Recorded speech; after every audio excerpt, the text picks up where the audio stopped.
ini kita mau berikan sorak-sorai yang meriah bagi Tuhan di pagi hari ini.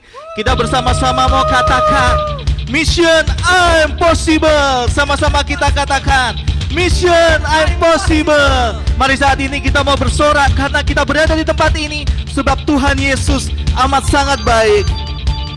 Ini setiap kami Tuhan, kami menyadari bahwa Engkau Allah Bapa yang sangat baik. Sebab bukti karya-Mu nyata. Bukti karya-Mu nyata dari hari ke hari. Sebab besar cinta Tuhan, besar cinta-Mu nyata dari generasi ke generasi. Kau angkat sakitku, Kau angkat sakitku, Kau angkat beban hidup. Semua bersorak. Tuhan Yesus sungguh baik, sangat baik, teramat baik. Tuhan Yesus, Tuhan Yesus, Engkau dahsyat, sangat dahsyat, teramat dahsyat. Bukti karya-Mu nyata. Ini setiap hati kami Tuhan, dari hari ke hari. Besar cinta-Mu, besar cinta-Mu nyata dari generasi ke generasi. Kau angkat sakitku, Kau angkat sakitku, Kau angkat beban hidup. Semua. Tuhan Yesus sungguh baik, sangat baik, teramat baik. Tuhan Yesus, Tuhan Yesus, sungguh dahsyat Engkau, sungguh dahsyat, sangat dahsyat, teramat. Kita mau bertepuk tangan bagi Yesus. Katakan, Tuhan Yesus sungguh baik. Ya Allah yang sangat baik, sangat baik, teramat baik. Tuhan Yesus dahsyat.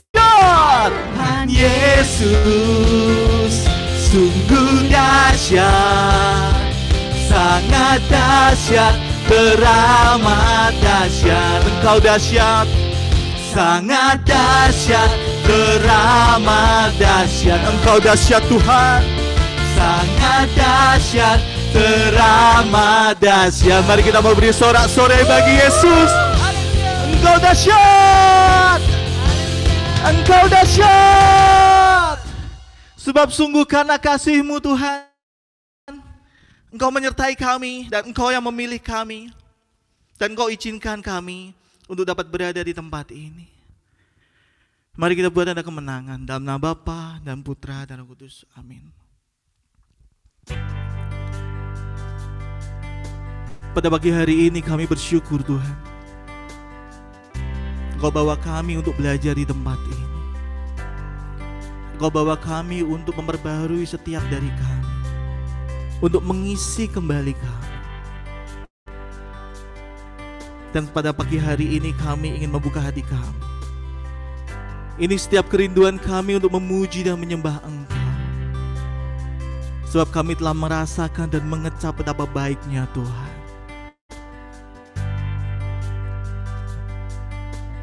Yesus, Kau sungguh baik.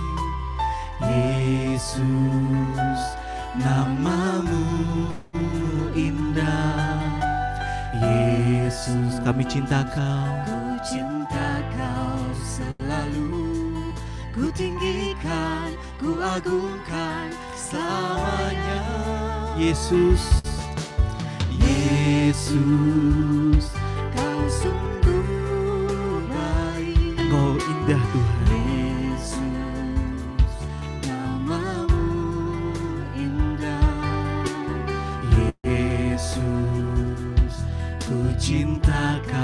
selalu. Ku tinggikan, ku agungkan selamanya. Ku mau memujimu, ku selalu pujimu. Ku mau menyembahmu, ku selalu sembahmu.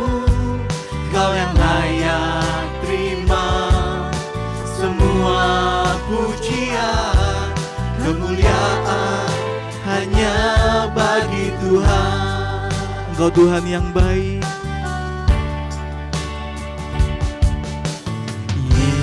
Yesus, Kau sungguh baik. Namamu indah. Yesus, namamu indah.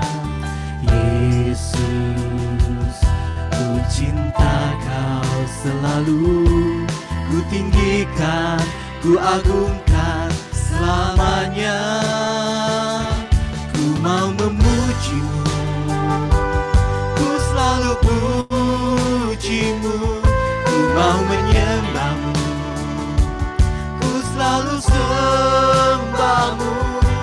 Kau yang layak terima semua pujian, kemuliaan hanya bagi Tuhan. Dengan tangan terangkat kami berseru, ku mau memujimu.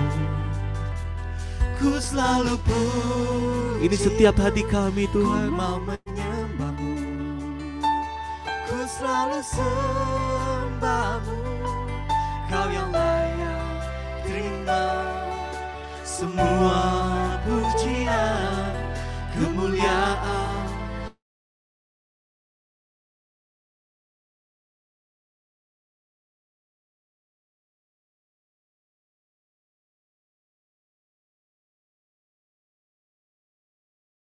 Kami Tuhan, Ku selalu sembahmu. Kau yang layak terima semua pujian, kemuliaan hanya bagi Tuhan. Ku mau memujimu, ku selalu pujimu. Ku mau menyembahmu, ku selalu sembahmu. Kau yang layak terima semua pujian, kemuliaan hanya bagi Tuhan. kemuliaan, Kemuliaan hanya bagi Tuhan. kemuliaan hanya bagimu. Kemuliaan hanya bagi Ku nyanyi Hosana. Ku nyanyi Hosana Bagi Rajaku, bagi Rajaku yang duduk di tahta. Aku muliakan dan ku agungkan. Kau layak disembah. Ku nyanyi Hosana bagi Rajaku, bagi Rajaku yang duduk di tahta. Aku muliakan dan ku agungkan. Kau layak disembah. Teka sayur Lord. Ku nyanyi Hosana bagi Rajaku, bagi Rajaku yang duduk di tahta. Aku muliakan dan ku agungkan. Kau layak disembah. Kau layak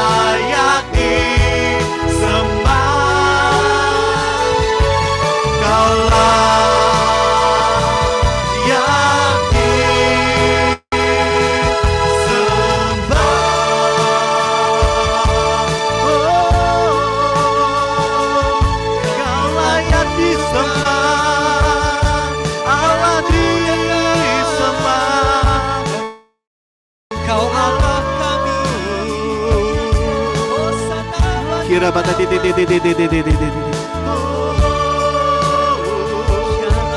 Kami angkat suara memuji-Mu, ya Bapa dan sahabatku. Kami mau memuji Tuhan. Ya Rama Seka, ya Rama So, ya Rama, ya Rama.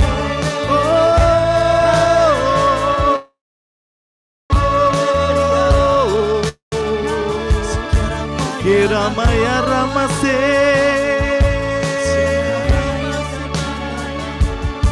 Hanya nama-Mu Tuhan, hanya nama-Mu Tuhan. Haleluya. Shikira papa. Shikira ya Rama Seka, ya Rama So. Shikira shikira papa.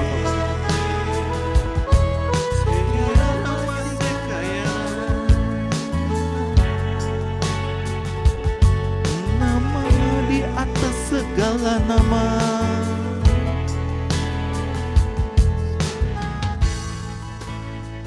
Shikira.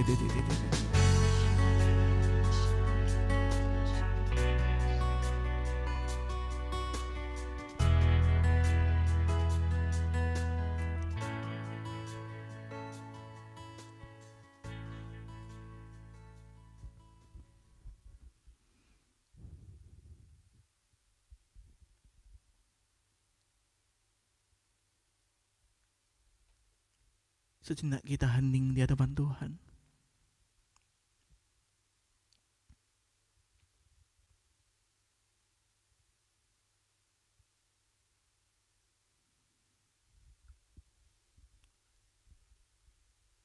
Sungguh kami bersyukur Tuhan, ketika Engkau panggil kami kembali pagi ini untuk memuji dan menyembah Engkau.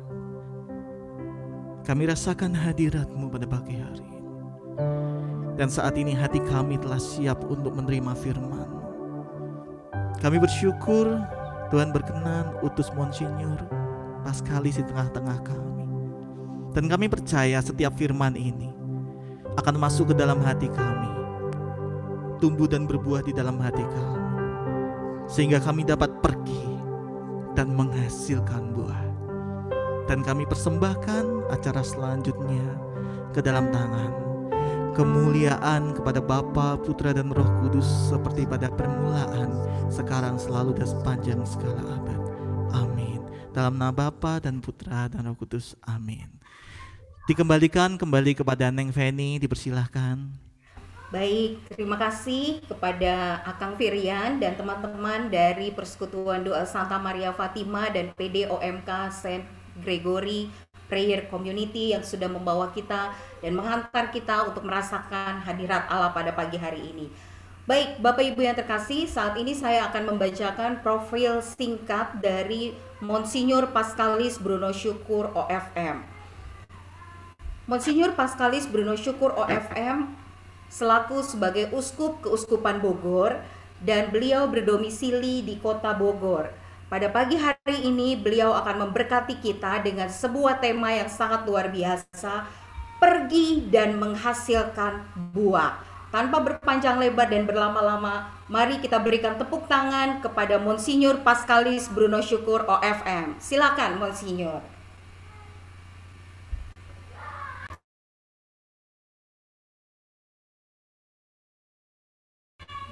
Monsinyur tolong di-unmute dulu. Dengar suara saya ya.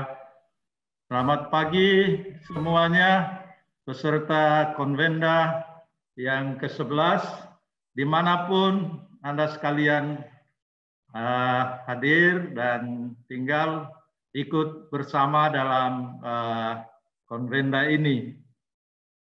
Dan pagi ini saya diminta oleh panitia untuk mengantar saudara-saudari untuk berefleksi bersama tentang bagian dari tema Current of Grace as Mission dengan tema khusus pergilah dan menghasilkan buah. Begitu kan, Penny? Betul sekali, Monsinyur. Ya, ya, dan pagi ini sebelum kita masuk dalam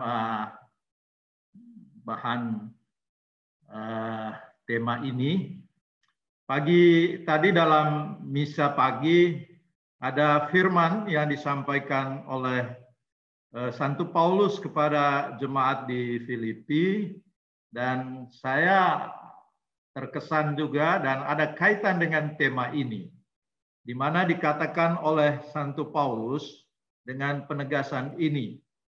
Dia katakan, jika aku harus hidup di dunia ini, itu berarti bagiku bekerja dan menghasilkan buah.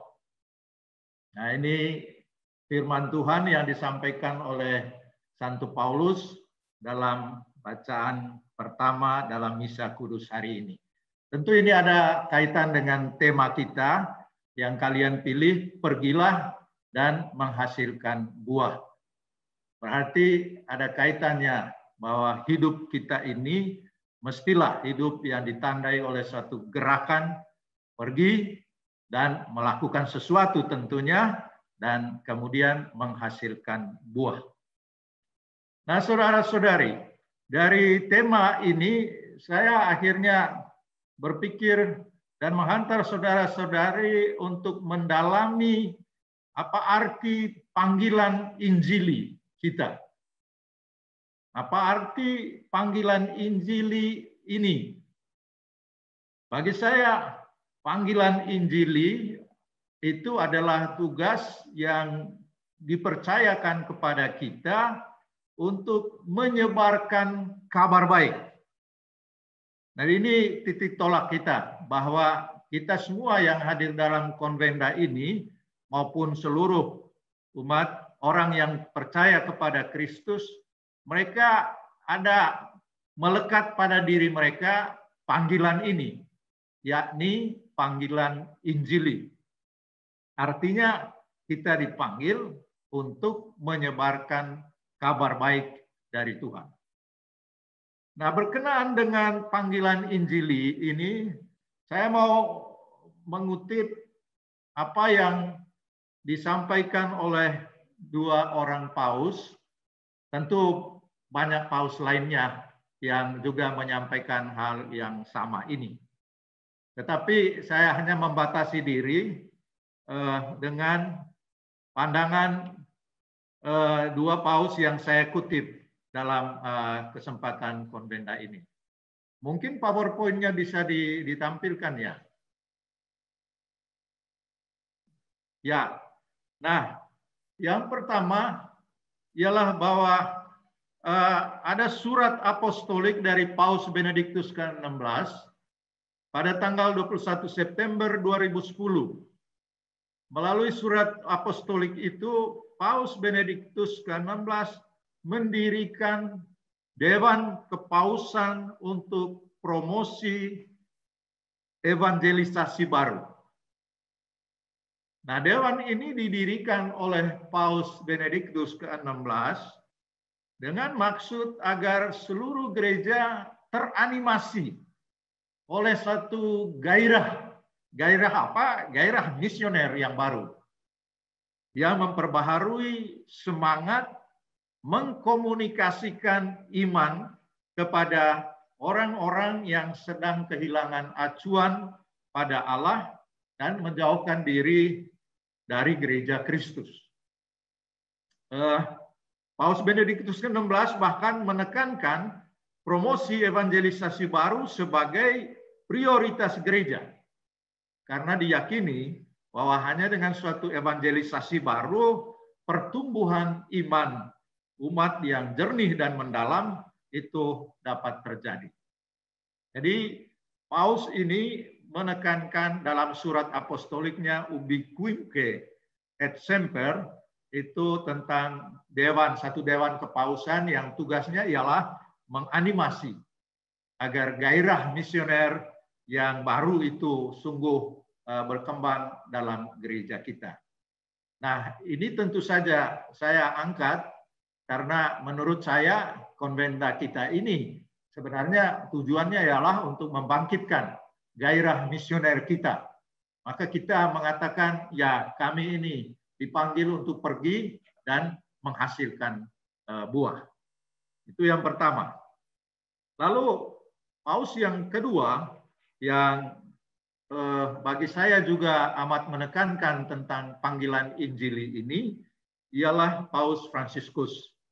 Dalam seruan apostoliknya, Evangelii Gaudium, saya kira kita semua sudah pernah mendalami buku ini ya. Kiranya sudah ya. Dan dalam seruan apostoliknya, ini Paus menegaskan mengenai sukacita Injil, Evangelii Gaudium, 24 November 2013, dia menegaskan tentang pewartaan Injil kepada dunia dewasa ini. Jadi Paus Fransiskus memandang bahwa dia dalam proses penggembalaannya membimbing kita seluruh umat Katolik di seluruh dunia ini, dia mengajak kita sekalian agar kita berpikir bersama dan membangkitkan semangat untuk mewartakan Injil dalam dunia dewasa ini. Dan Paus Fransiskus mulai dengan kalimat ini, sukacita Injil memenuhi hati dan hidup semua orang yang menjumpai Yesus. Jadi sukacita Injil itu memenuhi hati dan hidup semua orang yang menjumpai Yesus. Ya, pengandaiannya ialah bahwa orang-orang ini menjumpai Yesus dan perjumpaan dengan Yesus itu membuat orang mengalami sukacita.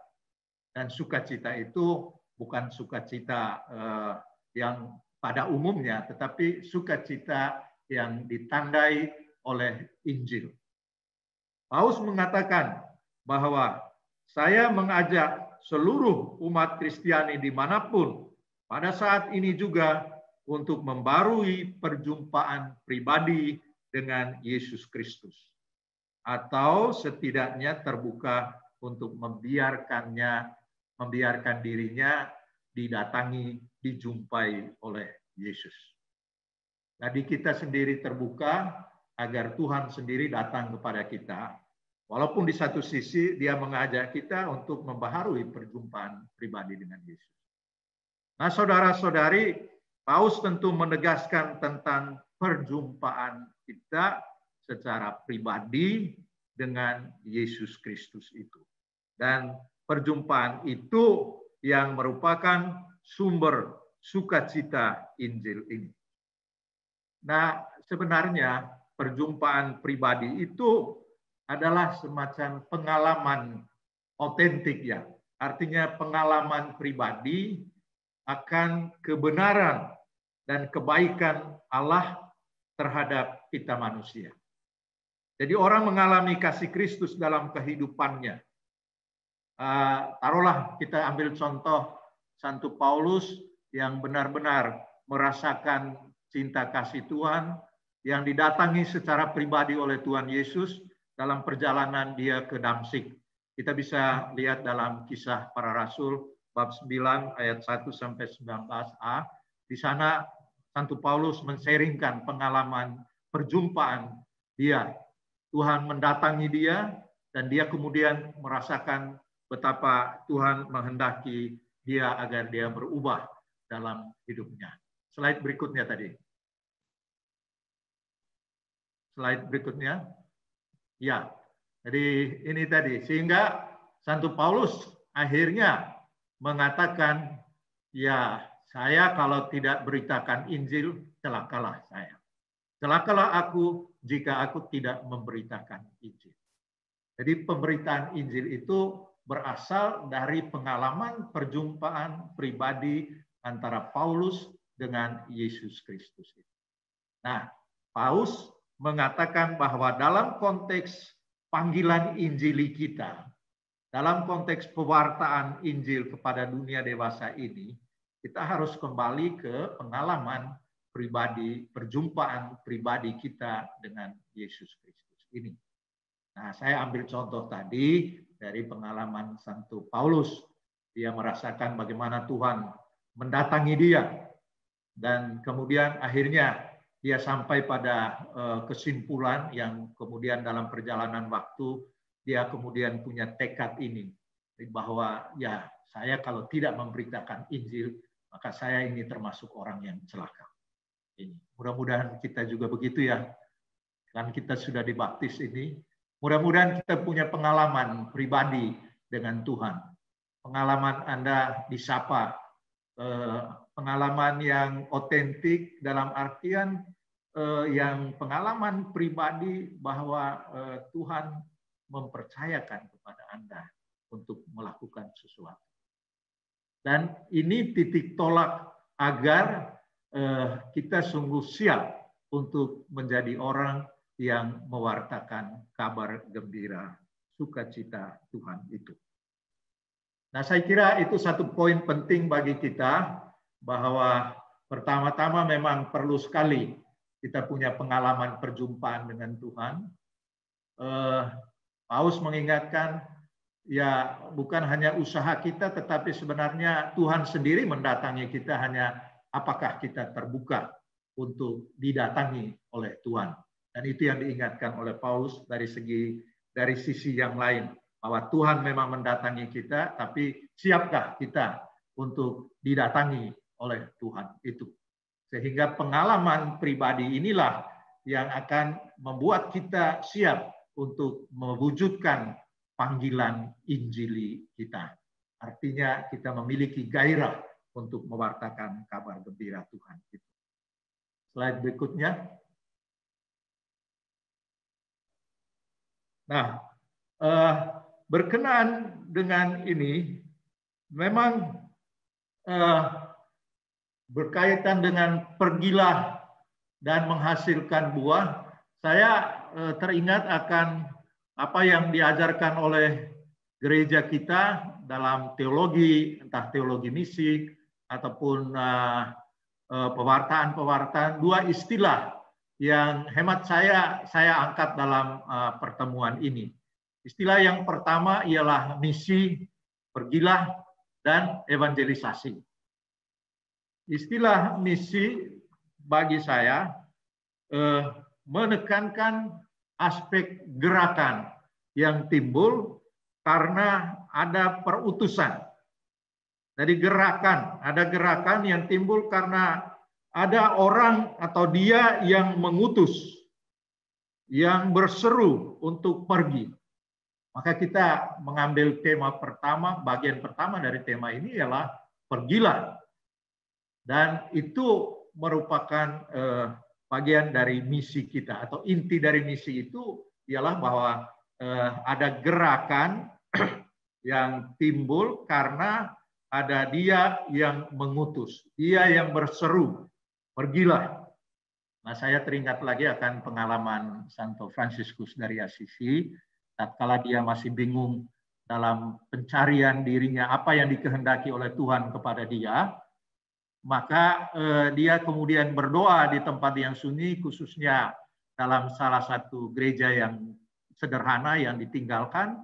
Dia berdoa di hadapan salib Tuhan yang disebut salib San Damiano, dan tatkala dia berdoa, merenung, merefleksi, kemudian dalam permenungan dia akhirnya dia mendapat semacam vision atau suara yang berkata, Fransiskus, Fransiskus, pergilah, perbaikilah gerejaku yang hampir roboh ini.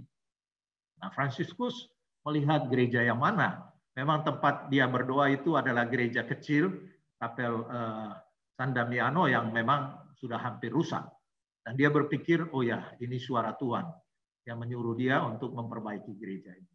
Memang awalnya dia memperbaiki gereja secara fisik, tapi kemudian dia menyadari bahwa panggilan Tuhan bagi dia bukan hanya terbatas pada perbaikan gedung gereja, tetapi perbaikan dalam artian gereja sebagai perkumpulan persekutuan umat Allah. Nah, berkaitan dengan misi ini, maka yang harus kita pegang kalau kita bicara mengenai misi, harus dilihat apakah ada gerakan. ada dinamika yang kita lakukan atau yang kita wujudkan karena ada perutusan tadi. Nah, berkaitan dengan misi ini, Dekrit Ad Gentes perlu saya tampilkan dari hasil Konsili Vatikan kedua yang bicara tentang pembaharuan pemahaman tentang aktivitas misioner gereja di era yang sedang berubah. Dekrit Ad Gentes Konsili Vatikan kedua merupakan suatu, katakanlah suatu magna carta dari aktivitas misi gereja. Artinya suatu piagam atau suatu pernyataan yang begitu besar, begitu luar biasa, kesadaran gereja dalam Konsili Vatikan kedua untuk memperhatikan gerakan misi gereja itu. Nah, yang menarik dari dekrit itu ialah bahwa rumusan Missio Dei itu ada pada awal dokumen ini. Missio Dei artinya kan perutusan Allah. Nah, Missio Dei ini ditegaskan dalam dekrit ini bahwa sebenarnya misi itu adalah aktivitas dari Allah sendiri. Dan misi itu berasal dari inti diri Allah itu. Jadi inti dari Allah yang kita imani, Allah Trinitas, Tritunggal, hakikat dari Allah ini adalah misi. Dalam artian nature dari Allah itu ialah mengutus putranya dalam hal ini Yesus Kristus untuk menjalankan apa yang dikehendaki oleh Allah itu sendiri. Nah, hanya dalam Allah yang mengutus ini misi kita sebenarnya benar-benar adalah misi bersama Allah sendiri.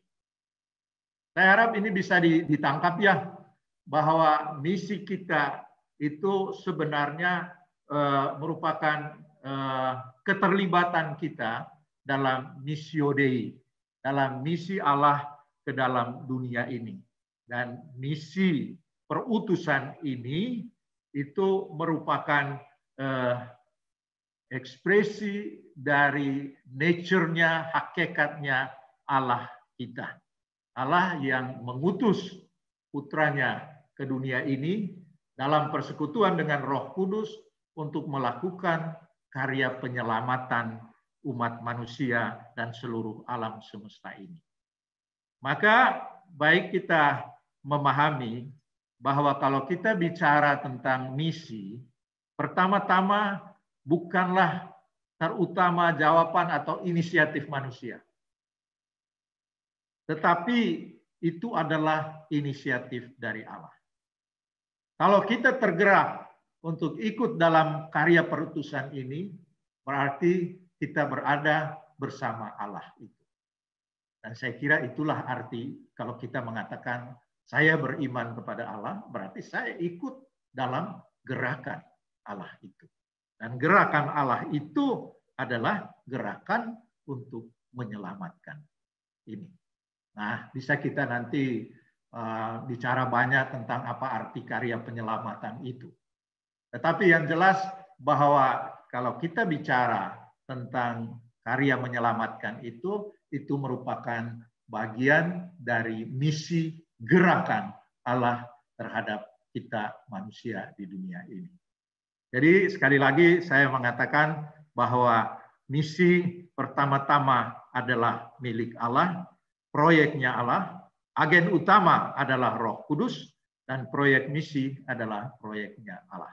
Ini ditegaskan oleh Yohanes Paulus II dalam Redemptoris Missio nomor 21. Nah, kita gereja ini adalah pelayan misi atau pelayan perutusan ini.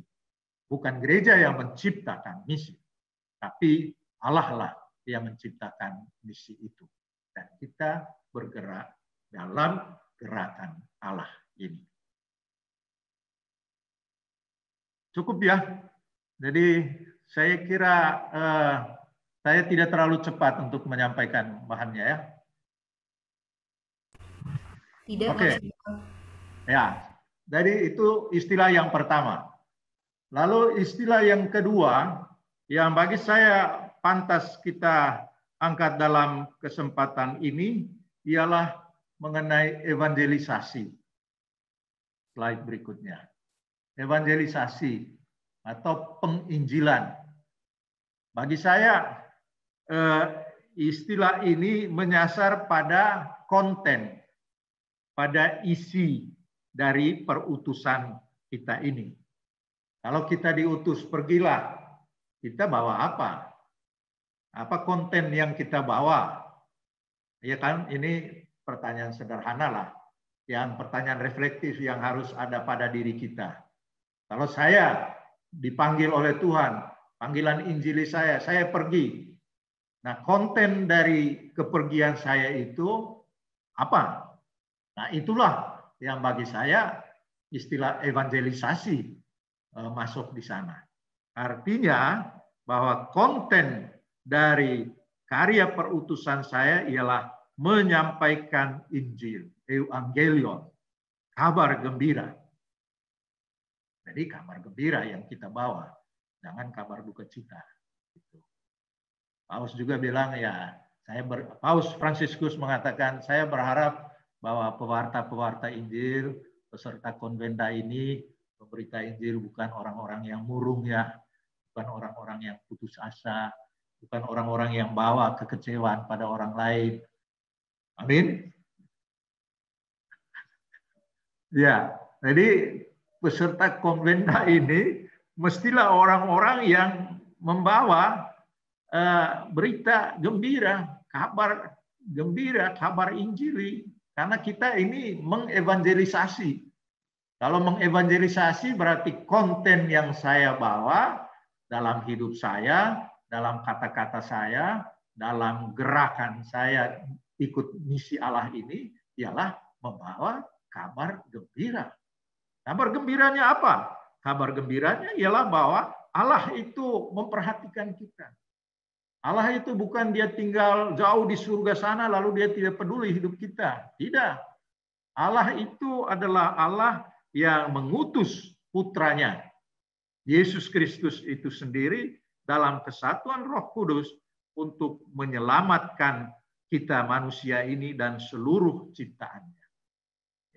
Jadi ini kabar gembira yang harus kita sampaikan, bahwa Anda itu bukanlah orang yang tidak diperhatikan oleh Allah yang kita imani.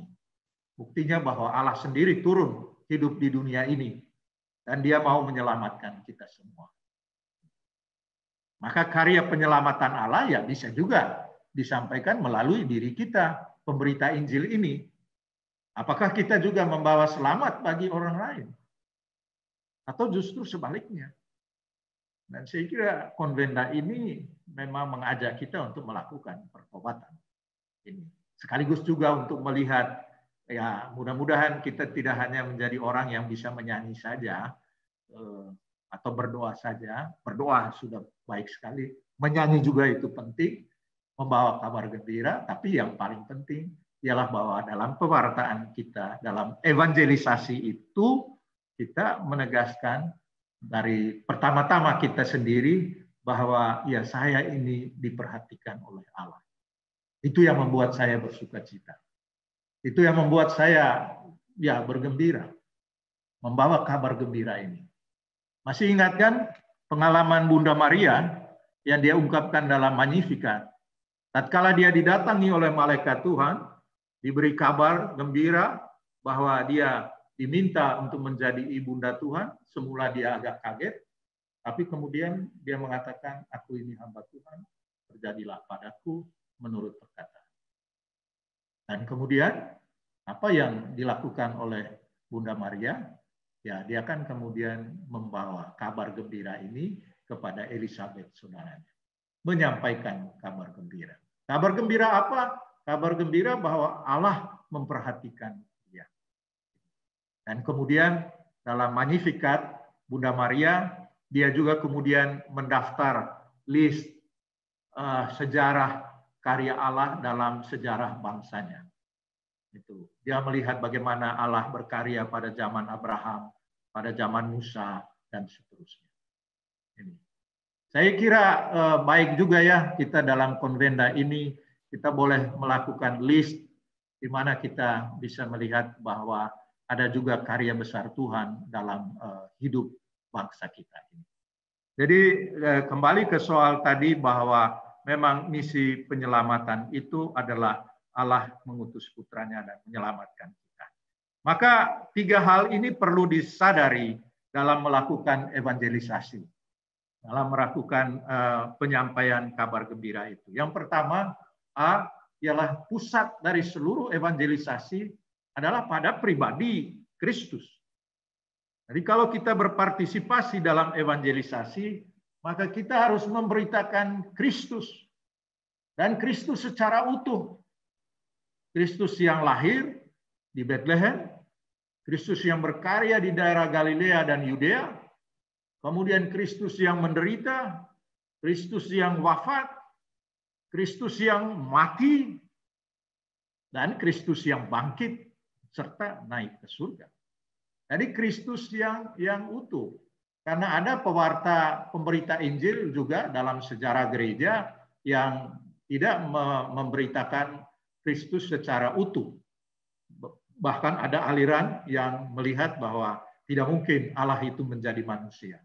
Itu yang dalam sejarah gereja, itu yang disebut kelompok bid'ah, ajaran sesat. Tapi ajaran gereja kita dalam evangelisasi ini, pusat kita ialah pada Kristus yang utuh. Artinya dia menjadi manusia dan dia mengalami hidup kita seperti seorang manusia, kecuali dalam hal dosa. Tapi yang namanya penderitaan, yang namanya kegembiraan, yang namanya kebersamaan, yang namanya merasakan kesedihan, belas kasih, ya inilah yang dimiliki, dihidupi oleh Kristus Tuhan kita itu. Maka sekali lagi kita sebagai pemberita Injil dalam hal ini, pusat dari evangelisasi itu ialah pada pribadi Kristus. Jadi bukan mewartakan saya sebagai uskup, atau Anda sebagai seorang pemberita Injil dari Bogor atau dari Bandung atau apa, Anda perkenalkan diri. Tidak, perkenalkan diri oke, itu mungkin sebentar saja. Tapi yang paling penting ialah bahwa pusat dari evangelisasi itu ialah pribadi Kristus. Dan hasilnya ialah bahwa kita menghantar orang untuk percaya kepada Yesus Kristus. Bukan menghantar orang untuk menjadi misalnya pengikut kita sendiri. Lain kalau misalnya Anda mau calon jadi presiden ya, pasti kamu mengajak supaya orang mengikuti kamu kan. Ini. Tapi kita sebagai pemberita Injil sama sekali bukan menghantar orang kepada kita, tapi kepada Kristus. Ini juga misalnya untuk kami sebagai uskup atau sebagai imam misalnya, ya kami memberikan pelayanan bukan supaya kami menjadi pusat. Tidak. Kalau kita menjadi pusat, berarti pewartaan kita itu bukan pewartaan evangelisasi. Karena pewartaan yang kita sebut evangelisasi itu ialah menghantar orang akhirnya percaya kepada Kristus. Kristus itu saya pegang sebagai Tuhan dalam hidup saya. Ini artinya dalam hidup orang-orang yang kita beritakan Injil. Dengan seluruh kebenaran yang diberikan oleh Kristus itu. Slide berikutnya. Kemudian jiwa dan kekuatan evangelisasi itu adalah Roh Kudus. Jadi Roh Tuhanlah yang meneguhkan, menguatkan kita dalam karya penginjilan ini. Roh Kuduslah yang memberikan kita kekuatan untuk dapat melakukan misi evangelisasi. Maka dalam hal ini menurut saya kita tidak terlalu memperhitungkan kekuatan manusiawi kita, tapi kita mengandalkan bahwa karya penginjilan ini adalah karya Roh Kudus.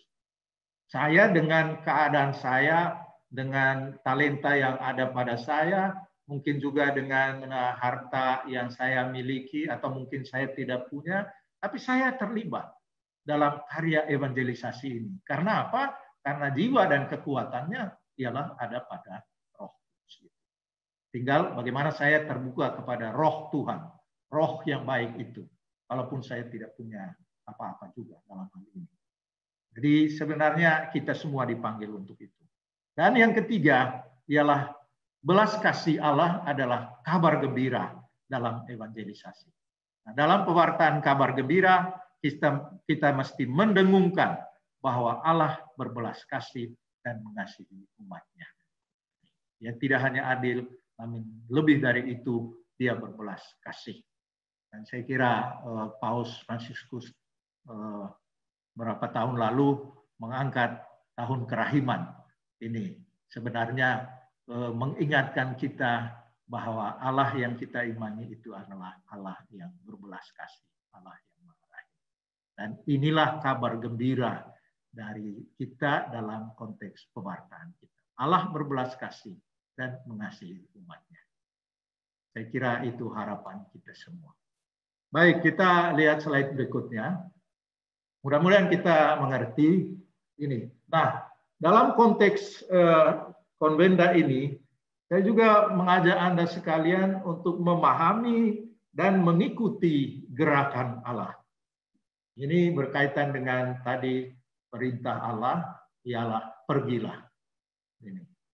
Nah, dalam sejarah keselamatan, artinya sejarah Allah dan manusia, ini baik itu pada zaman dahulu orang-orang Israel mengalami sejarah bersama Allah. Kemudian dalam perjanjian baru kita melihat bagaimana Tuhan sendiri hadir dalam sejarah dunia ini dengan para rasulnya dan seterusnya. Lalu sampai sekarang juga kita menyadari bahwa Allah sedang dan terus melakukan karya keselamatan. Maka kita menyebut sejarah kita masa kini bukan hanya sejarah dunia, tapi sejarah keselamatan. Amin. Amin. Artinya bahwa ya ini kan bisa juga diangkat ya dalam masa pandemi ini luar biasa sebenarnya, khususnya saya lihat dari kehidupan kita sekalian sebagai umat Tuhan, bahwa kita justru melihat peristiwa ini bukan saja sebagai peristiwa terlepas dari kehadiran Allah dalam hidup kita, tapi itu amat kuat disadari bahwa Allah tidak meninggalkan kami juga dalam masa pandemik seperti ini. Dan bagi saya itulah poinnya, bahwa kita mengakui sejarah hidup kita ini adalah juga sejarah keselamatan. Jadi Allah mengkomunikasikan dirinya kepada kita manusia, dan kita manusia berkomunikasi dengan Allah itu. Nah, itulah sejarah keselamatan. Nah, dalam sejarah keselamatan ini, Allah senantiasa bersabda, menunjukkan jalan, mengundang mereka yang percaya kepadanya untuk bergerak keluar. Bukan untuk tinggal dalam dirinya, tapi untuk bergerak keluar. Jadi ini gerakan yang memang berkaitan dengan perutusan. Kita ambil contoh, beberapa contoh ini saya angkat, tentu Anda bisa baca dalam seluruh kitab suci Perjanjian Lama maupun Perjanjian Baru. Itu kita menemukan orang-orang yang memang dipanggil oleh Tuhan. Misalnya dalam kitab Kejadian bab 12 ayat 1 sampai 3, di sana dikatakan bahwa Abraham menerima panggilan untuk pergi ke negeri yang baru. Berfirmanlah Tuhan kepada Abraham, pergilah dari negerimu dan dari sanak saudaramu dan dari rumah bapamu ini ke negeri yang akan kutunjukkan kepadamu. Itu firman Tuhan. Abraham. Artinya kan pergi, bergerak keluar. Ini misi. Bergerak, dinamika gerakan keluar dari dirinya sendiri, dari tempatnya menuju orang lain. Demikian juga Musa. Musa mendengar panggilan Allah, dan itu juga disampaikan dalam kitab Keluaran.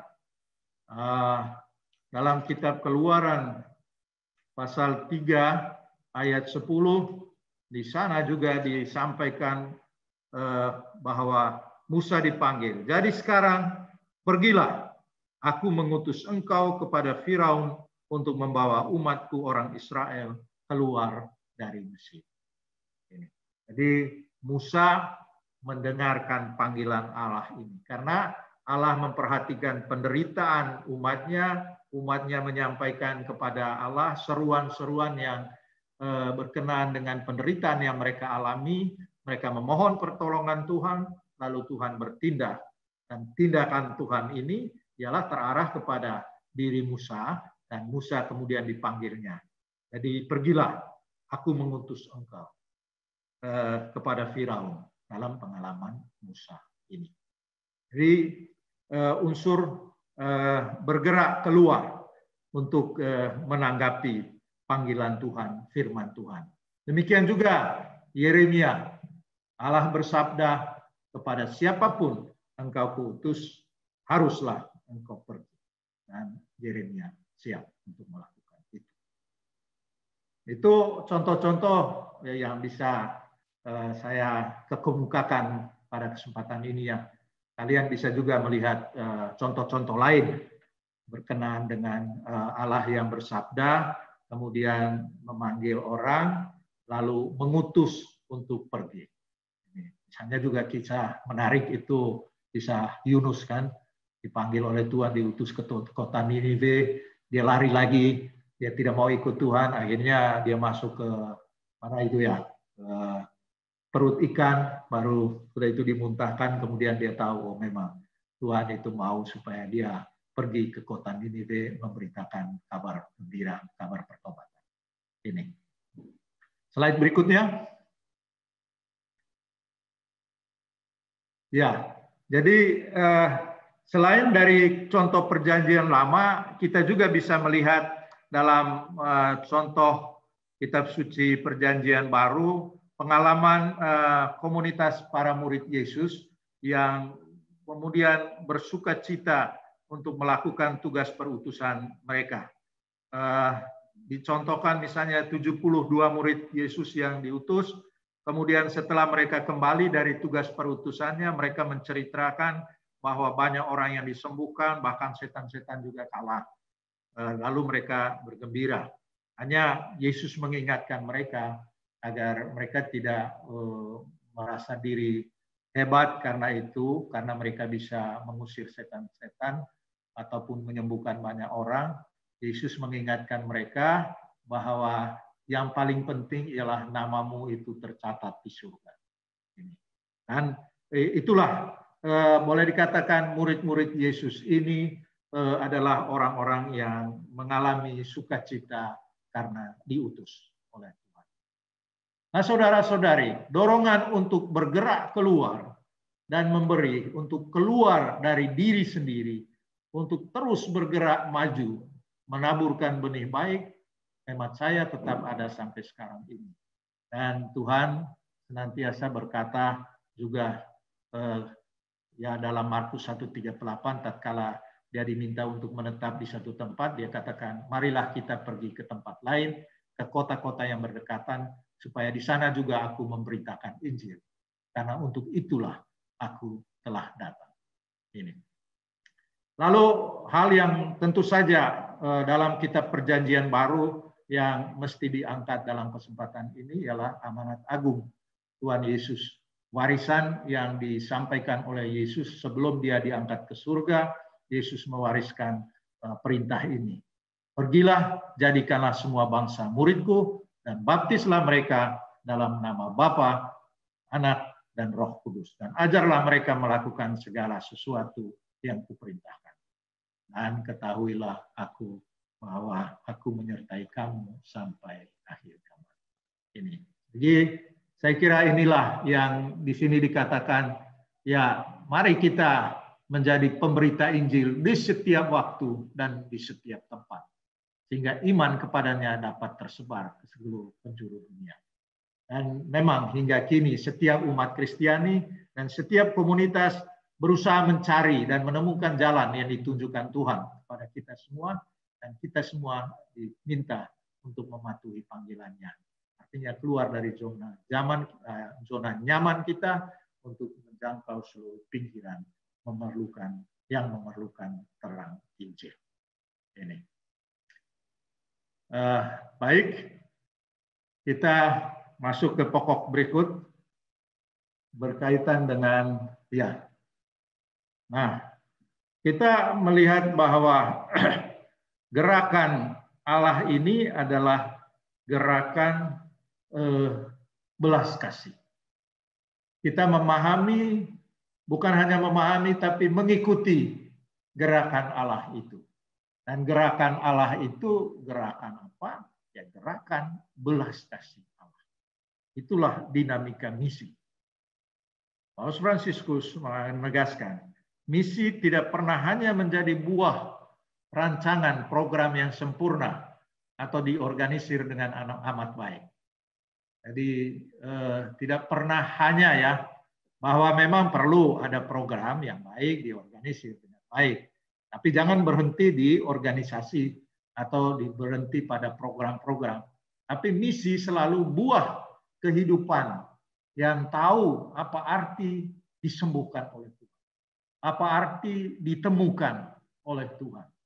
Apa arti dia dijumpai oleh Tuhan dan diampuni.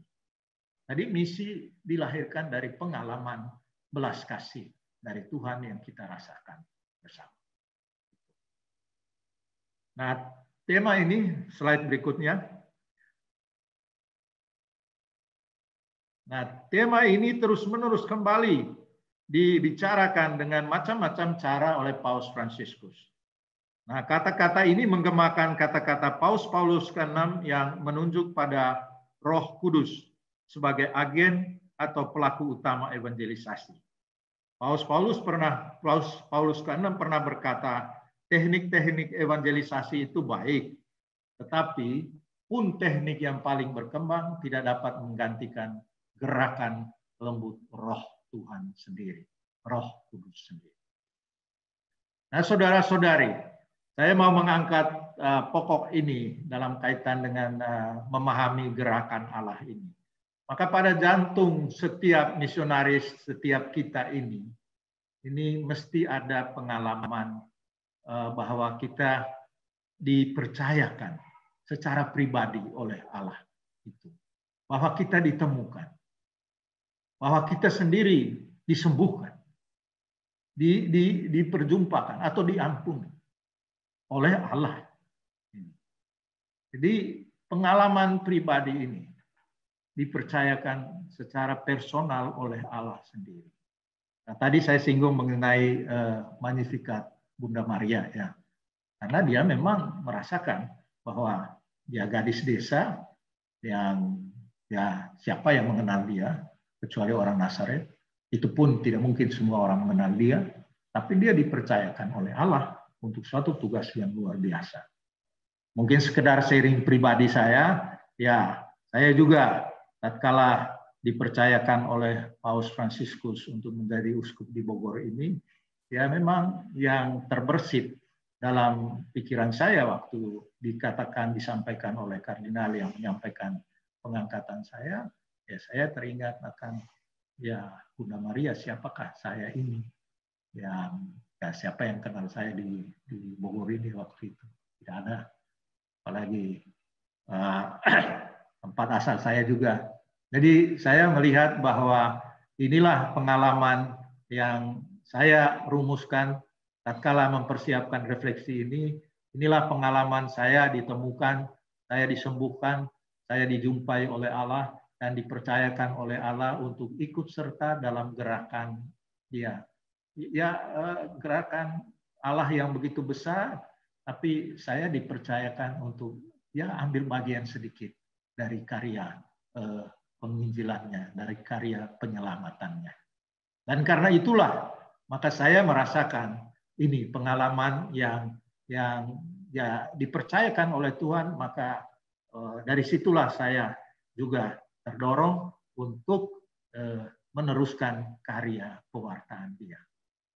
Maka saudara-saudari, pemberitaan kita yang pertama dan utama ialah bahwa ya kita sebenarnya tidak punya jasa apa-apa.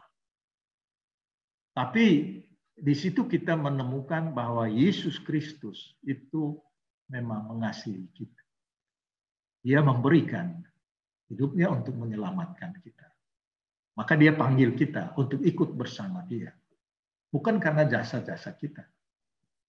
Dan itulah menurut saya pewartaan kita memberitakan kepada orang lain bahwa Yesus Kristus itu mengasihi Anda.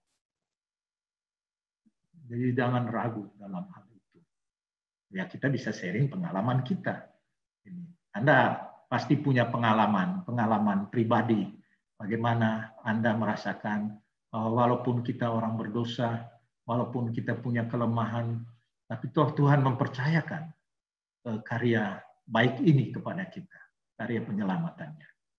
Maka dalam arti tertentu, dalam pengalaman kita, ya yang menjadi utama dari pemberitaan kita, seperti tadi saya katakan, berita utama kita ialah tentang Yesus Kristus yang mengasihi kita, yang terlibat dalam hidup kita. Jadi banyak contoh, misalnya menurut saya, contoh jelas juga pada Paus Fransiskus. Dia mengambil moto, dia menjadi paus itu dengan istilah Latin ini, miserando atque eligendo. Artinya dia ambil dari pengalaman Matius pemungut cukai, yang Yesus melihat Matius yang duduk di pabean sebagai pemungut cukai, dan kita tahu orang-orang ini kan orang yang dihina oleh bangsanya sendiri, karena mereka dianggap sebagai kerjasama dengan penjajah Roma, pungut pajak. Tapi orang yang seperti ini dilihat oleh Yesus, kemudian dipanggilnya. Setelah melihat Matius, Yesus mengatakan, ikutlah aku. Nah, Paus Fransiskus begitu terkesan dengan teks itu, bahwa Allah ya melihat dengan mata belas kasihnya kepada Matius yang dipandang hina oleh masyarakatnya, tapi dia justru dipanggilnya untuk ikut bersama dia dan menjadi rasul.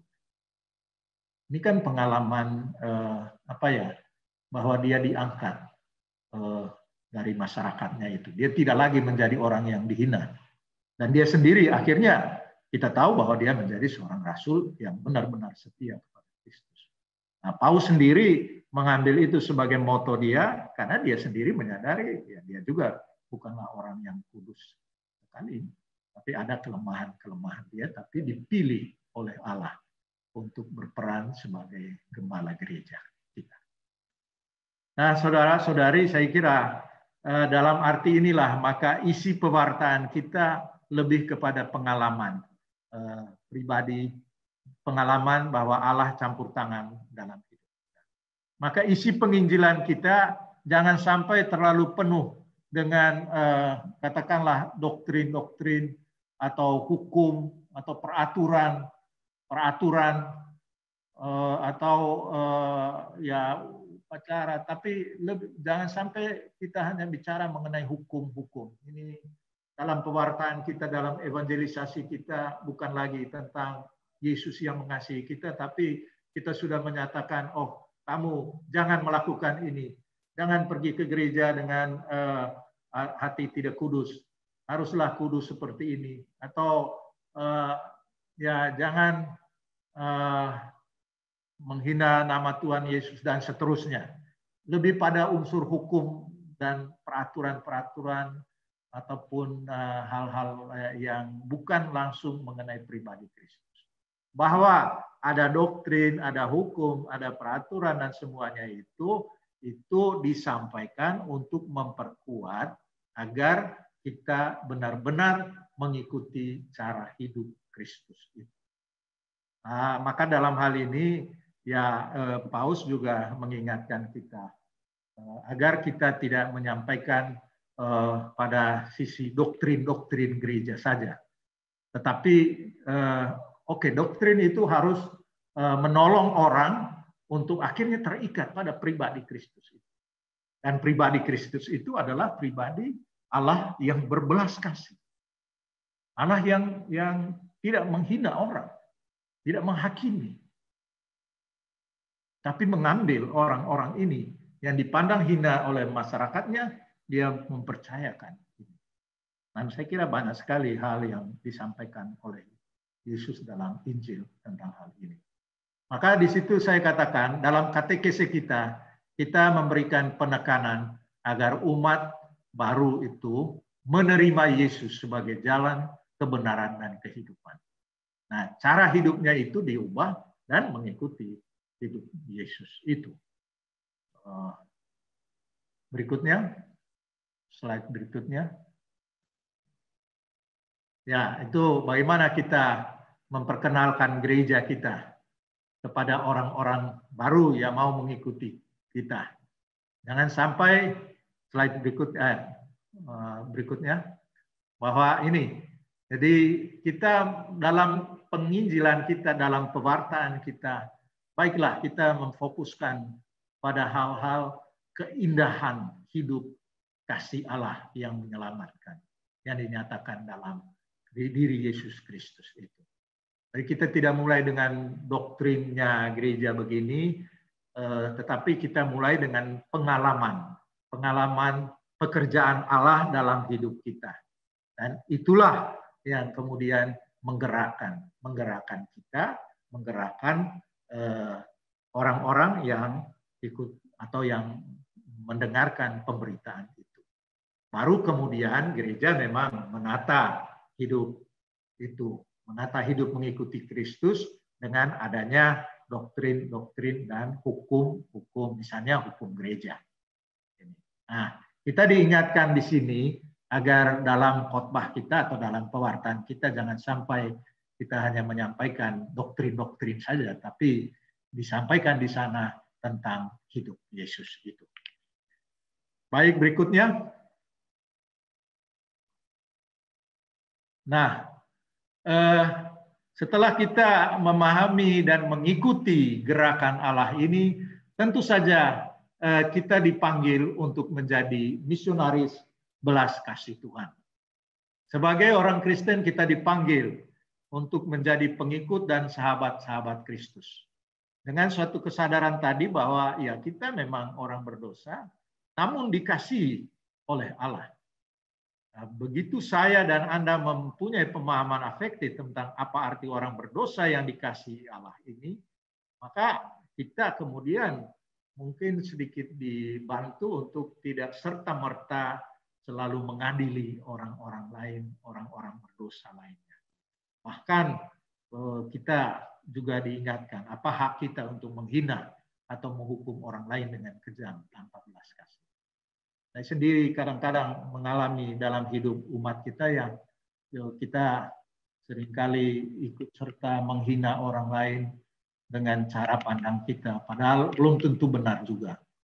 Kadang-kadang kan ada gosip-gosip yang menyebar di tengah-tengah kita berkenaan dengan kesalahan orang lain yang mungkin kita tidak tahu, tapi kita ikut menyebarkan.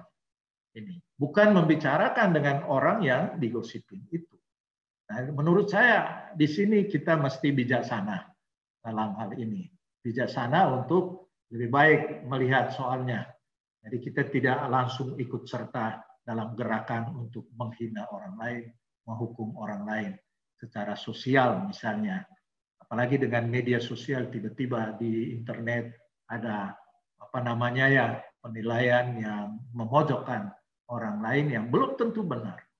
Dan saya kira di sini kita sedikit diajak untuk mengasah hati kita. Kalau kita mau menjadi orang yang ikut dalam gerakan belas kasih Allah, misionaris belas kasih Allah ini, ya mari kita wujudkan. Dan hemat saya, belas kasih Allah itu terutama tatkala kita berhadapan dengan orang yang mungkin secara umum orang mengatakan dia salah atau apa, maka ya kita mencari jalan untuk mengungkapkan belas kasih Allah itu. Dan belas kasih Allah itu termasuk dalam artian bahwa kita tidak ikut menghina orang, tidak ikut menghakimi orang, bahkan mempersalahkan terus-menerus, mungkin tidak berjalan. Tapi di sana dikatakan belas kasih itu artinya mendorong suatu bela rasa, yaitu ikut merasakan penderitaan orang lain dan memiliki kehendak untuk melakukan sesuatu untuk meringankan penderitaan. Jadi kalau memang kita berhadapan dengan misalnya dalam hidup bermasyarakat kita, kadang-kadang juga dalam PDKK sendiri, banyak sekali soal-soal yang muncul, ya menurut saya karena kita tidak sungguh-sungguh memahami apa arti kita menjadi misionaris belas kasih Allah. Dan tentu saja misionaris belas kasih Allah ini yang membutuhkan pertobatan dari kita sendiri, dari semua kita. Maka bagi saya, kalau kita mau memahami gerakan Allah, ikut serta dalam gerakan Allah ini, ya kita dipanggil menjadi misionaris belas kasih Tuhan. Ya, baik. Lalu slide berikutnya. Saya sampaikan cepat-cepat saja karena waktunya habis. Ialah bahwa semangat atau sifat yang harus diperhatikan oleh kita semua, ciri corak pewarta tentu saja memiliki iman yang kuat, keterbukaan akan karya Roh Kudus, kemudian memiliki sukacita Injil, memiliki semangat belas kasih compassion, pengorbanan diri dan pemberian diri, dan tentu saja juga sikap ramah, berdialog dengan orang, bersikap hangat tanpa menghakimi. Yang terakhir, slide berikutnya. Nah, buah-buah misi atau penginjilan yang menghasilkan buah ini ialah bahwa ya kita mewartakan buah-buah ini kepada semua orang. Buah yang pertama berikutnya, slide berikutnya, ialah pertobatan. Ya, kalau kita mewartakan pewartaan penginjilan itu ya yang kita harapkan terjadi buah pertobatan. Kita kembali kepada Allah. Atau perubahan sikap kita terhadap alam dan juga terhadap sesama kita. Pertobatan ekologis misalnya, pertobatan pastoral. Kemudian membangun persekutuan. Buah yang kita harapkan dari misi penginjilan ini adalah persekutuan bersaudara. Artinya kan orang akhirnya menerima Allah ini dalam persekutuan kita. Dan kemudian kita juga menjadi pelaku karya-karya belas kasih yang baik belas kasih jasmani maupun belas kasih rohani. Slide berikutnya. Ya, ini bisa kita lihat memberi makan pada orang lapar, minum pada yang haus, dan seterusnya. Kurang lebih amat konkret di sana menjadi pegangan kita. Tinggal kita melihat apakah saya banyak terlibat di menasihati orang ragu-ragu, mengajari orang atau menegur pendosa, menghibur orang yang menderita, dan seterusnya. Baik, begitu saja penjelasan dari saya. Silakan kembali ke Penny. Baik, terima kasih Monsinyur. Sangat luar biasa. Satu hal yang saya tangkap, kalau kita menjadi seorang pembawa kabar baik atau evangelizer, kita jangan jadi evangelizer yang penuh luka batin. Begitu ya Monsinyur. Harus penuh dengan senyum seperti Monsinyur yang selalu tersenyum kepada setiap umatnya di Keuskupan Bogor. Luar biasa, sangat memberkati sekali Monsinyur. Sekali lagi terima kasih Monsinyur. Baik Bapak Ibu sekalian, Monsinyur silakan untuk mungkin mau minum-minum dulu, silakan. Kita akan lanjut ke acara selanjutnya. Baik Bapak Ibu yang terkasih, saya percaya bahwa kita pasti sudah menerima berkat yang sangat luar biasa selama 3 hari. Ya, sampai hari ini, dari hari Kamis kita berkumpul bersama-sama. Saya percaya kita semua pasti diberkati. Nah, kami selaku panitia dari Konvenda ke-11 BPPG Jakarta, untuk penyelenggaraan dari Konvenda ini kami pasti membutuhkan sebuah dana. Oleh sebab itu, bagi Bapak Ibu yang mungkin ingin memberikan sebuah persembahan kasih, ingin memberkati pelayanan dari BPPG Jakarta, Bapak Ibu bisa mentransfer ke rekening yang sebentar lagi akan muncul di layar Bapak Ibu sekalian. Jadi, Bapak Ibu bisa mentransfernya sudah muncul di layar Bapak Ibu. Jadi kami berikan kesempatan untuk Bapak Ibu mungkin ingin beristirahat sebentar, 1-2 menit. Kami mohon Bapak Ibu untuk tidak meninggalkan ruangan Zoom ya. Tetap di tempat. Panitia dengan sangat baik hati sudah menyiapkan konsumsi buat Bapak Ibu Ya, silakan Bapak Ibu boleh ambil di meja makan Bapak Ibu masing-masing. Ya, jadi kami berikan kesempatan kepada Bapak Ibu yang ingin memberikan atau ingin mendukung, mensupport pelayanan dari BPPG Jakarta, silakan. Sudah ada di layar, Bapak Ibu juga bisa scan barcode yang muncul di layar Bapak Ibu sekalian.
Bapak Ibu sekalian, Bapa yang mulia,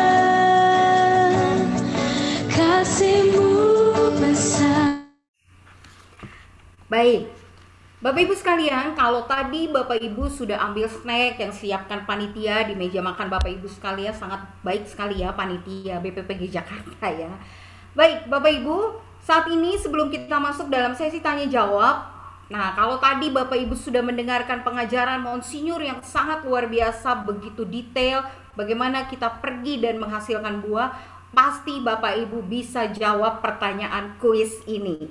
Nah, kita akan memberikan pertanyaan kuis, nanti akan dibacakan oleh Neng Novi. Nah, kalau ada kuis pasti ada hadiahnya ya. Hadiahnya apa? Saya beri bocoran buat Bapak Ibu. Hadiahnya adalah voucher jalan-jalan bersama Neng Feni ya.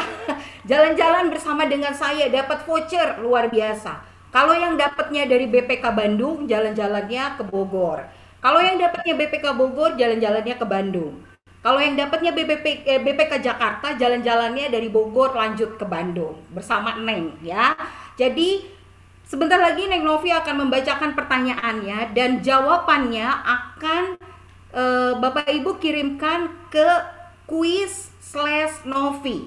Sekali lagi, jawabannya dikirimkan di kolom chat quiz_Novi ya. Jadi siapa cepat dia dapat. Siapa paling benar dia dapat ya. 2 orang pemenang, jadi jangan sampai ketinggalan. Satu lagi, Bapak Ibu jangan keluar dulu dari ruangan nanti karena pengumuman kuis akan kami beritahukan di akhir acara ya. Jadi jangan sampai udah keburu keluar ternyata nomor pendaftarannya keluar, nanti nggak dapet ya. Baik, silakan Neng Novi bacakan pertanyaan kuisnya. Oke, makasih Neng Feni. Sekarang kita akan masuk ke kuis. Siap-siap ya.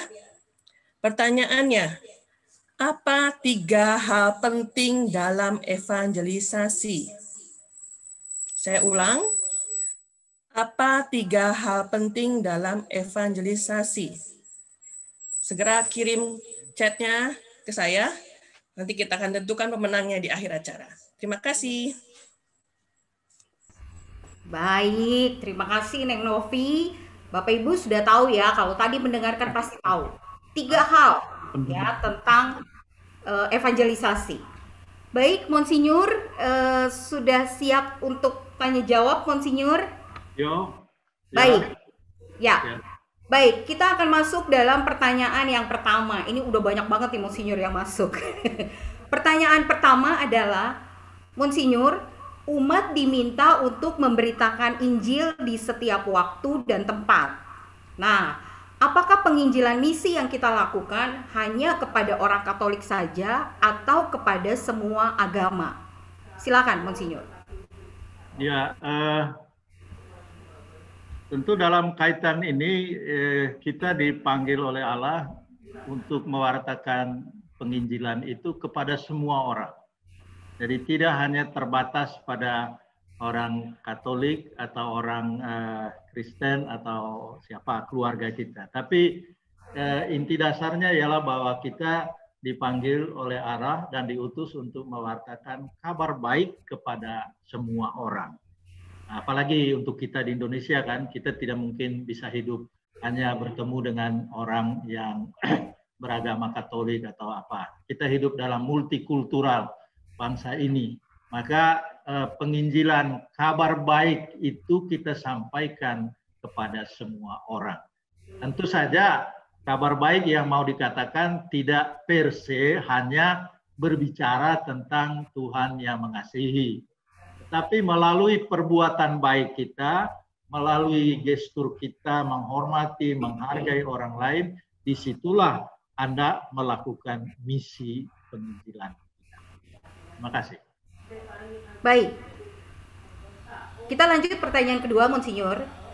Dalam tugas perutusan, sering ditemui tanah yang keras, alang-alang, bahkan pencuri bibit tanaman. Nah, bagaimana menghadapi supaya kita bisa bertahan dalam Kristus dan apa yang menjadi ukuran kita kalau kita sudah berbuah? Silakan, Monsinyur. Ya,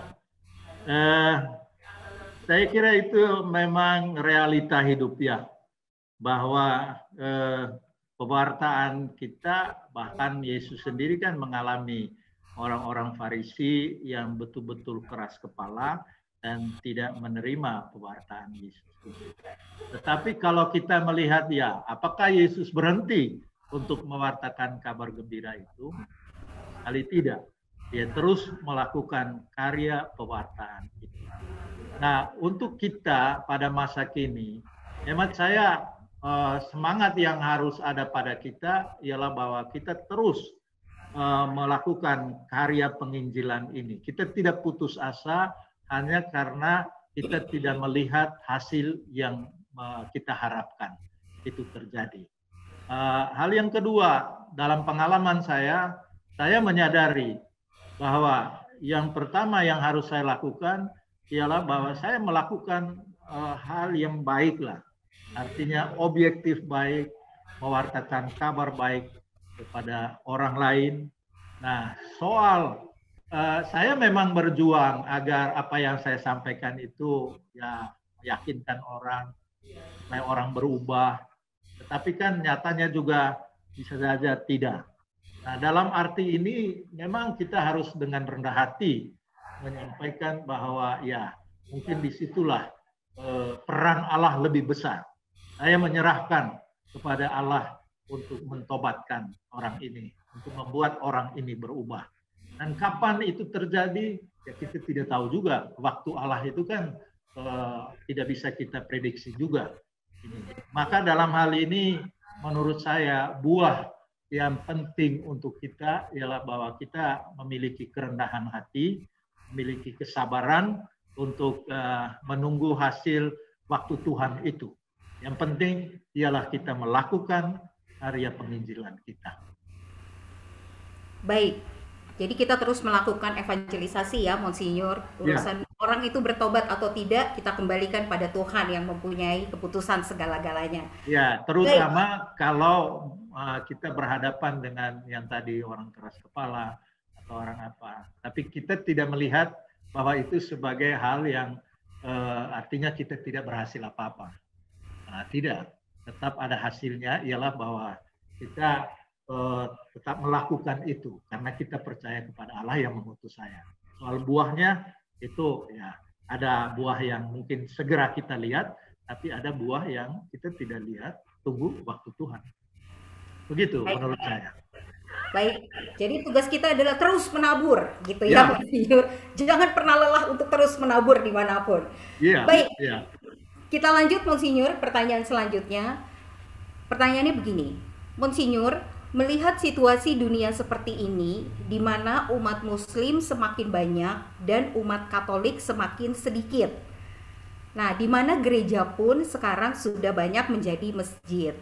Apakah ini berarti kita gagal dalam mewartakan cinta kasih Kristus? Silakan, Monsinyur. Ya, Eh, saya sih melihatnya tentu dengan apa ya, dengan sedikit luas dalam artian peta demografi kehidupan umat manusia kan. Ada kalau orang misalnya yang Katolik menjadi berkurang karena memang tidak ada kelahiran-kelahiran baru, ya bisa dipahami dari sudut itu. Itu juga menjadi perhitungan kan. Tapi tentu saja perhitungan yang lain ialah bahwa ya perkembangan umat beragama Islam itu bertambah sedangkan umat Katolik itu berkurang, ya tentu ini juga menjadi catatan untuk kita. Apakah karya penginjilan kita itu memang membuat orang bertahan bagi yang sudah menerima Kristus dengan cara hidup yang lebih baik, atau juga kita berusaha mencari jalan agar ada orang-orang baru yang menerima Kristus itu. Nah, memang pengalaman di Eropa ya, banyak gereja-gereja yang dulu dibangun besar-besar karena waktu itu memang semangat hidup beriman Katolik itu begitu tinggi, tapi dalam perkembangan hidup sejarah dunia selanjutnya banyak orang yang merasa ya memilih jalan yang lain, tidak lagi mengikatkan dirinya pada institusi gereja. Memang itu yang membuat banyak gereja-gereja di khususnya di Eropa itu yang semakin kosong karena itu. Dan kemudian ya mungkin karena beban pajak, beban biaya untuk gereja yang besar tapi tidak ada lagi penghasilan yang memungkinkan untuk itu, maka ada beberapa gereja yang dijual pada pebisnis atau orang Islam dalam hal ini. Atau juga ada sikap yang baik dari beberapa petinggi gereja di tempat di sana yang melihat ya daripada gedung ini kosong saja, lebih baik itu dimanfaatkan oleh saudara-saudara kita yang beragama Islam dalam hal ini. Menurut saya ini juga suatu perbuatan yang baik, memberi kemungkinan orang bisa beribadah daripada gedung itu tidak dipakai. Saya kira itu tidak bertentangan dengan ajaran gereja berbuat baik, mewartakan kabar gembira. Walaupun mungkin dari segi kemanusiaan kita kadang-kadang kan kita mau menjadi orang yang tidak menjadi orang kedua atau semacam itu, dilihat semacam ini ancaman saja. Jadi menurut saya ya kita mesti berbesar hati juga dalam hal ini. Itu. Baik, perbedaan itu menjadi indah saat kita bisa menerimanya ya Monsinyur. Iya, daripada gedung kosong saja, dan itu nyata sekali karena dulu pada zaman-zaman abad pertengahan dan juga kemudian selanjutnya gedung-gedung di Eropa yang saya juga alami, saya lihat juga ya besar-besar dan orang kemudian tidak banyak lagi yang ikut Katolik. Bukan berarti tidak ada panggilannya, tetap ada satu dua. Hanya kadang-kadang kan terlalu diangkat, itu seolah-olah tidak. Jadi mungkin ikatan institusional itu agak kurang, tapi masuk ke ikatan pribadi dengan Yesus Kristus itu. Baik, terima kasih Monsinyur. Satu hal yang saya tangkap bahwa perbedaan itu bukan untuk menghancurkan, tapi perbedaan itu adalah untuk menyatukan dari setiap kita. Jadi kalau misalnya mungkin kayak tadi Monsinyur katakan gerejanya udah nggak kepake, mungkin panggilannya kurang di sana, ternyata dipakai oleh orang tetangga kita yang sebelah. Yang penting itu bisa membawa sebuah pertumbuhan iman bagi sesama kita, karena dalam Yesus kita bersaudara. Begitu ya Monsinyur. Amin, amin. Satu pertanyaan lagi Monsinyur untuk yang terakhir. Pertanyaannya seperti ini. Monsinyur, mohon bertanya, kiranya kiat-kiat apa yang bisa dipraktekkan untuk kita agar kita tidak menjadi sombong rohani pada saat kita memberikan sharing iman. Misalnya, saya ditolong Tuhan nih dalam banyak hal. Misalnya yang tadinya miskin jadi kaya raya, yang tadinya jadi orang biasa tiba-tiba jadi konglomerat. Nah, bagaimana caranya kita supaya tidak menjadi sombong rohani pada saat kita memberitakan firman? Silakan Monsinyur. Ya, menurut saya sih yang pertama ya, sharing pengalaman pribadi itu amat penting. Karena pengalaman pribadi itu biasanya membekas dan menguatkan kita untuk menerima, ya misalnya pengalaman pribadi dengan Yesus, maka ya kita seperti Santo Paulus ya mau tidak mau harus mewartakan, memberitakan dengan senang dan dengan sukacita karena pengalaman itu. Maka catatan saya yang pertama ialah jangan ragu untuk menyampaikan pengalaman pribadi yang benar-benar memang pengalaman pribadi. Yang kedua, tentu ini catatannya, kita menyampaikan dengan cara yang simpatik lah, dengan cara yang sederhana dan tidak terlalu, misalnya dalam sharing itu justru banyak waktu dihabiskan untuk membicarakan tentang diri kitanya. Itu menurut saya tetap fokus di sana bagaimana Allah itu berkarya. Dan jadi cara penyampaian kita juga itu jangan sampai hanya membesar-besarkan atau tadi dikatakan kesombongan rohani kita. Tapi juga jangan melihat seolah-olah kita pendam sendiri pengalaman rohani kita. Seperti Maria Magdalena kan, dia beritahukan kepada para rasul bahwa aku melihat Tuhan, dia sudah bangkit. Para rasul itu tidak percaya, yang benar saja kamu gitu. Tapi dia kan menyampaikan itu. Nah, dalam konteks ini menurut saya penting itu kita tidak menjadi fokus dalam sharing itu. Fokusnya adalah bagaimana Allah berkarya dalam hidup saya. Kemudian ya tentu hal lain ialah kehidupan kita sehari-hari. Itu. Jangan sampai akhirnya kan semua itu terarah pada pribadi kita. Lagi kalau misalnya kita sudah mengalami sukacita kebaikan dari Tuhan, lalu kita tampil sebagai orang-orang yang benar-benar sebagai bos gitulah ya. Tidak lagi memperhatikan bahwa pengalaman kita itu hanya media saja agar orang akhirnya kembali. Menurut saya itu. Ya. Baik, Monsinyur.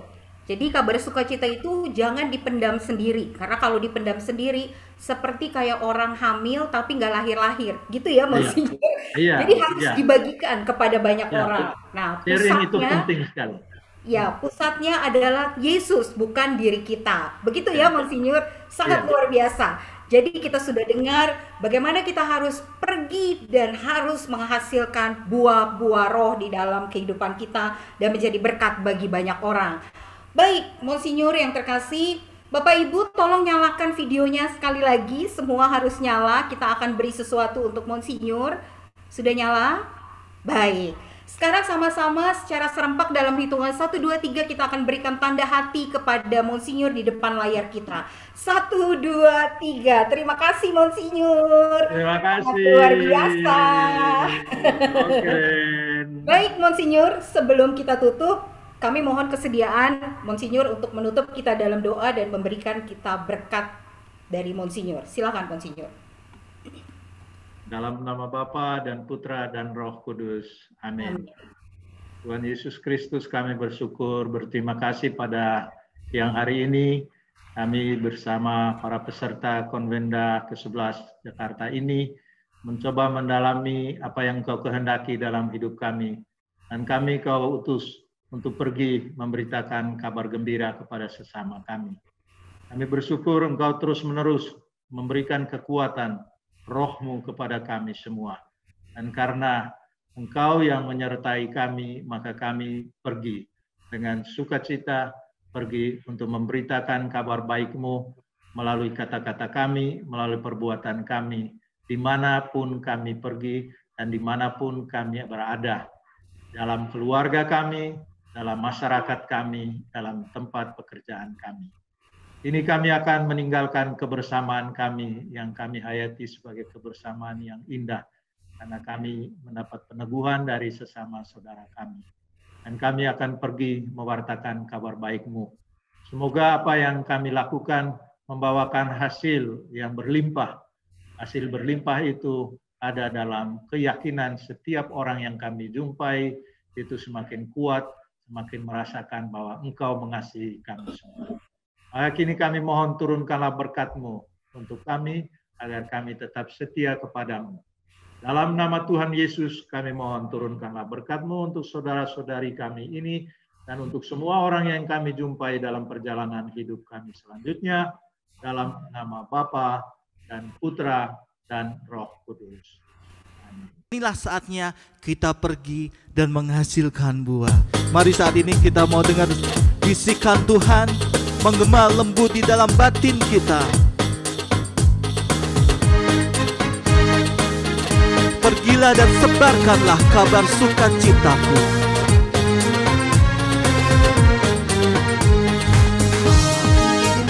Bisikan suaramu menggema lembut di dalam batinku. Sungguh engkau sahabatku, jikalau engkau mentaati perintahku. Pergilah dan sebarkanlah kabar sukacitaku, sampai akhir zaman aku sertamu. Bukanlah engkau yang memilih aku, tetapi aku yang memilih engkau. Pergilah dan menghasilkan buah. Bukanlah engkau yang memilihku, melainkan aku yang memilihmu. Kini aku serahkan tugas, supaya engkau menghasilkan buah limpah. Pergilah dan sebarkanlah kabar sukacitaku, sampai akhir zaman aku sertamu.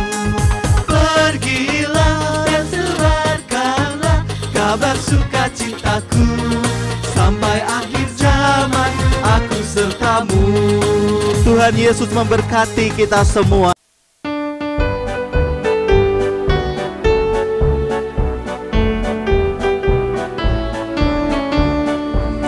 Aliran rahmat telah dicurahkan untuk mengalir ke seluruh dunia, memanggil kita berdiri bersama